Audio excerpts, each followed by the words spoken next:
Hello everyone, welcome back to again a new video. तो आज हम इस वीडियो में देखने वाले हैं ICAR AIEE PG जो एंट्रेंस एग्ज़ाम होता है। बीएससी बीएससी एग्रीकल्चर कंप्लीट करने के बाद जनरली स्टूडेंट देते हैं एमएससी एग्रीकल्चर में एडमिशन लेने के लिए। तो चलिए देखते हैं कि इसका सिलेबस क्या है। बेसिकली हम प्लांट साइंस के सिलेबस के बारे में बात करेंगे। तो चलिए इस वीडियो को शुरू करते हैं।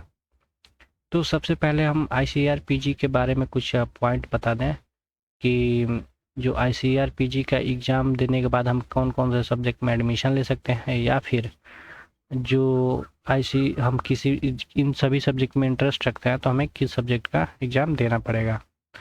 तो सबसे पहले इसमें 5 मेजर सब्जेक्ट हैं, जो कि यदि आप इन सभी सब्जेक्ट से इंटरेस्ट रखते हैं तो आपको प्लांट साइंस का एग्ज़ाम देना पड़ेगा। ICAR AIEE PG plant science group का एग्ज़ाम देना पड़ेगा, और रैंक के हिसाब से आपको plant breeding and genetics, plant pathology, agriculture microbiology and microbiology या प्लांट जेनेटिक्स एंड रिसोर्स, इन सभी सब्जेक्ट में आपको एडमिशन मिल सकता है ICAR के टॉप इंस्टीट्यूट में, जो कि 20% सीट जनरली ICAR के द्वारा रिजर्व होती हैं। अब नेक्स्ट देखते हैं प्लांट साइंस का, जो इस वीडियो का मेन थंबनेल में था, सिलेबस। तो सिलेबस बेसिकली प्लांट साइंस का जो ICAR ने प्रोवाइड किया वो 4 यूनिट में प्रोवाइड किया है, यूनिट 2, यूनिट 3, यूनिट 4। तो चलिए एक एक यूनिट को हम अच्छे से समझते हैं कि पहले यूनिट में कौन कौन से सब्जेक्ट के सिलेबस को कवर किया है। तो यहाँ पे दिया है importance of agriculture in national economy, basic principle of production, मतलब crop production and cultivation of rice, wheat, chickpea, pigeon pea, sugar cane, groundnut, tomato, potato, mango. यानी कि जो इतना सिलेबस जो है इम्पोर्टेंस ऑफ एग्रीकल्चर से लेकर के कल्टीवेशन ऑफ राइस, पोटैटो, इन सारे क्रॉप का मेजर क्रॉप हैं, कुछ ही क्रॉप हैं, हमको सारे क्रॉप नहीं देखने हैं। तो ये सब सारे इकोनॉमी के पोर्शन आ जाते हैं। इसके अलावा यहाँ पे जो सेकेंड है वो है मेजर सॉइल ऑफ इंडिया और role of NPK and their deficiency symptoms. यानी कि ये सॉइल साइंस से हमारा कवर हो जाएगा। NPK एंड देयर डिफिशियंसी यानी पौधों में यदि NPK का डिफिशियंसी हो जाए तो क्या रोल होता है, और इसके अलावा इंडिया में कितनी प्रकार की मुख्य मृदाएं पाई जाती हैं। तो यहाँ पे हम देख लिए एग्रोनॉमी का सिलेबस है, और किसका सिलेबस है यहाँ पे, सॉइल साइंस का। अब 2 सब्जेक्ट का तो हम देख लिए। अब नेक्स्ट देखते हैं यूनिट 2 में किसका सिलेबस दिया हुआ है। तो नेक्स्ट यूनिट में यहाँ पे दिया हुआ है structure and function of cell organelle, mitosis and meiosis, Mendelian genetics, elementary knowledge of photosynthesis, respiration and transpiration. यहाँ पे जो है कुछ यहाँ जेनेटिक्स एंड प्लांट ब्रीडिंग से जेनेटिक्स से है। इसके अलावा प्लांट फिजियोलॉजी चैप्टर से है यहाँ पे, मतलब बुक से है, प्लांट फिजियोलॉजी से यहाँ पे है। तो ये elementary knowledge of photosynthesis, respiration, transpiration, structure and function of carbohydrate, protein. यहाँ पे अब बायोकेमिस्ट्री से स्टार्ट हो जाता है। स्ट्रक्चर यहाँ फूड माइक्रोबायोलॉजी से, यहाँ पे फूड माइक्रोबायोलॉजी से स्टार्ट हो जाता है। फिर यहाँ पे जेनेटिक्स से है, इसमें 3 सब्जेक्ट कवर किया है। और इसके अलावा इंटोमोलॉजी इसमें भी है, इंटोमोलॉजी भी है। फिर हमारा GPB है। फिर उसके बाद से है जो फिजियोलॉजी है।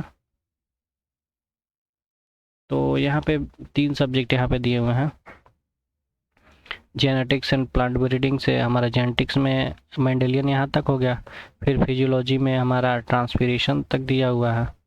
उसके अलावा फूड माइक्रोबायोलॉजी से हमारा विटामिन, एंजाइम, न्यूक्लिक एसिड, ये सब सारी चीज़ें सिलेबस में दी हुई हैं। फिर हमारा इंटोमोलॉजी से ये दिया हुआ major pest and disease of rice, wheat, cotton, chickpea, sugar cane and their management. इसमें कुल 4 सब्जेक्ट कवर किए हैं। इसके पहले वाले यूनिट में 2 सब्जेक्ट दिया हुआ था, और इस प्रकार से हमको इतने सब्जेक्ट पढ़ने हैं। अब देखते हैं जो तीसरा यूनिट है उसमें किस सब्जेक्ट के बारे में सिलेबस दिया हुआ है।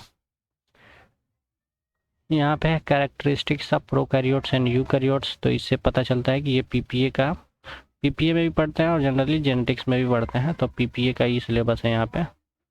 एक सिलेबस यहाँ पे है characteristics of prokaryotes and eukaryotes organism, difference between fungi, bacteria, mycoplasma and virus, physical and chemical basis of heredity. अब यहाँ पे जो है पैथोलॉजी से है।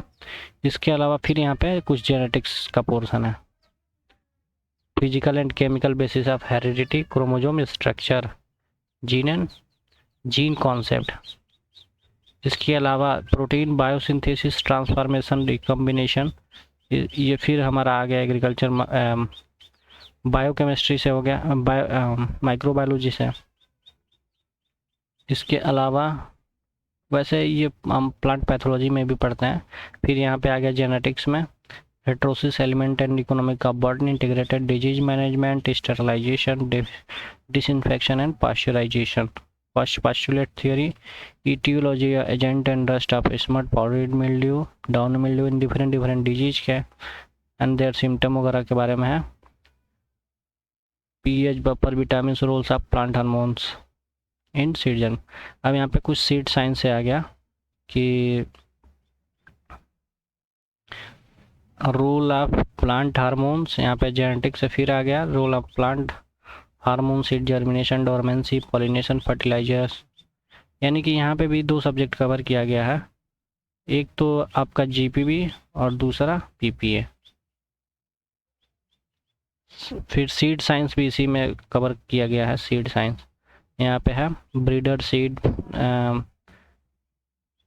Plant hormone, seed germination and dormancy, pollination, fertilisation and flowering plant.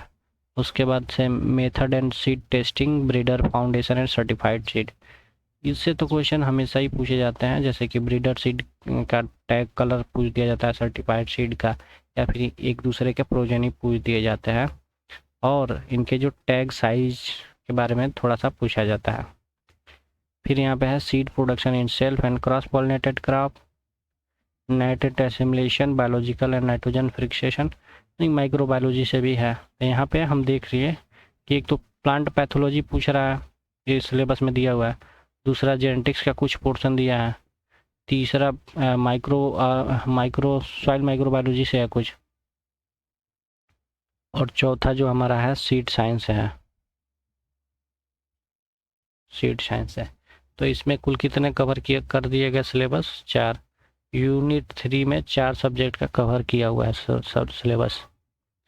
अब जो चौथा पोर्शन है हमारा एक्सटेंशन इकोनॉमिक्स से है, फिर कुछ डेयरी साइंस से भी इसमें कुछ है थोड़ा बहुत।